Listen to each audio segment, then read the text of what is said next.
అమ్మ నీ దగ్గర బోలెడంత శక్తి ఉంది. ఎవరైనా శక్తి ఉన్న వాళ్ళు ఏం చేస్తారు, ముందు బిడ్డలకి చూసుకుంటారు.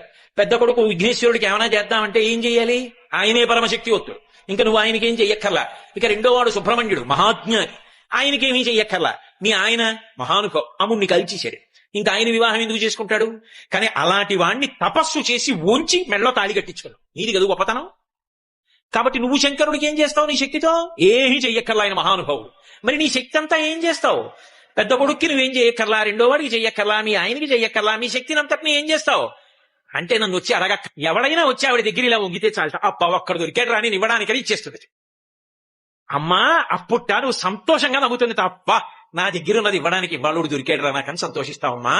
కావలసిందల్లా నీ దగ్గరికి వచ్చి నిటారుగా వెదురు బద్దలా నిలబడ్డం కాదు. ఇలా వంగ సింధు మహానుభావుడు పరమశివుని యొక్క ఇల్లాలివి. అమ్మా లోకములను కన్న తల్లివి, అపారముగా అనుగ్రహించగలిగినటువంటి జగన్